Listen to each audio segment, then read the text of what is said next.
बुधवार व्रत कथा। बुधवार का दिन सभी देवी देवताओं में सबसे पहले पूजे जाने वाले भगवान गणेश को समर्पित होता है। बुधवार के दिन उपवास रखने का विशेष महत्व होता है क्योंकि बुधवार के देवता भगवान गणेश बुद्धि के देवता हैं। बुधवार व्रत कथा। समतापुर नगर में मधुसूदन नामक एक व्यक्ति रहता था।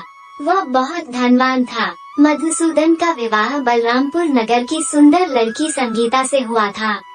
एक बार मधुसूदन अपनी पत्नी को लेने बुधवार के दिन बलरामपुर गया। मधुसूदन ने पत्नी के माता पिता से संगीता को विदा कराने के लिए कहा। माता पिता बोले, बेटा आज बुधवार है, बुधवार को किसी भी शुभ कार्य के लिए यात्रा नहीं करते। लेकिन मधुसूदन नहीं माना। उसने ऐसी शुभ अशुभ की बातों को न मानने की बात कही। दोनों ने बैलगाड़ी से यात्रा प्रारंभ की। 2 कोस की यात्रा के बाद उसकी गाड़ी का एक पहिया टूट गया। वहाँ से दोनों ने पैदल ही यात्रा शुरू की। रास्ते में संगीता को प्यास लगी। मधुसूदन उसे एक पेड़ के नीचे बैठाकर जल लेने चला गया।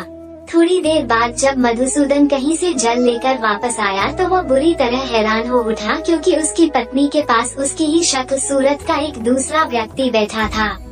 संगीता भी मधुसूदन को देखकर हैरान रह गई। वो दोनों में कोई अंतर नहीं कर पाई। मधुसूदन ने उस व्यक्ति से पूछा, तुम कौन हो और मेरी पत्नी के पास क्यों बैठे हो? मधुसूदन की बात सुनकर उस व्यक्ति ने कहा, अरे भाई, यह मेरी पत्नी संगीता है।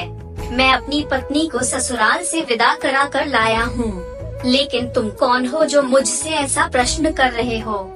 मधुसूदन ने कहा, तुम जरूर कोई चोर या ठग हो। यह मेरी पत्नी संगीता है। मैं इसे पेड़ के नीचे बैठाकर जल लेने गया था। इस पर उस व्यक्ति ने कहा, अरे भाई, झूठ तो तुम बोल रहे हो। संगीता को प्यास लगने पर जल लेने तो मैं गया था। मैंने तो जल लाकर अपनी पत्नी को पिला भी दिया है। अब तुम चुपचाप यहाँ से चलते बनो, नहीं तो किसी सिपाही को बुलाकर तुम्हें पकड़वा दूंगा। दोनों एक दूसरे से लड़ने लगे। उन्हें लड़ते देख बहुत से लोग वहाँ एकत्र हो गए। नगर के कुछ सिपाही भी वहाँ आ गए। सिपाही उन दोनों को पकड़कर राजा के पास ले गए।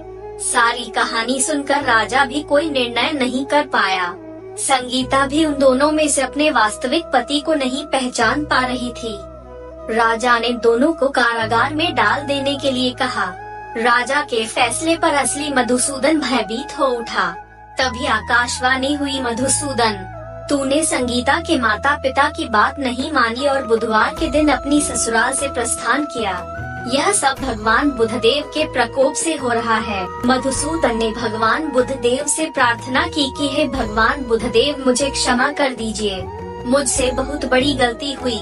भविष्य में अब कभी बुधवार के दिन यात्रा नहीं करूँगा और सदैव बुधवार को आपका व्रत किया करूँगा। मधुसूदन के प्रार्थना करने से भगवान बुधदेव ने उसे क्षमा कर दिया। तभी दूसरा व्यक्ति राजा के सामने से गायब हो गया। राजा और दूसरे लोग इस चमत्कार को देख हैरान हो गए। भगवान बुधदेव की इस अनुकंपा से राजा ने मधुसूदन और उसकी पत्नी को सम्मान पूर्वक विदा किया। कुछ दूर चलने पर रास्ते में उन्हें बैलगाड़ी मिल गई। बैलगाड़ी का टूटा हुआ पहिया भी जुड़ा हुआ था। दोनों उसमें बैठकर समतापुर की ओर चल दिए। मधुसूदन और उसकी पत्नी संगीता दोनों बुधवार को व्रत करते हुए आनंद पूर्वक जीवन यापन करने लगे। इस तरह भगवान बुधदेव की कृपा से उनके यहाँ खुशियाँ बरसने लगी।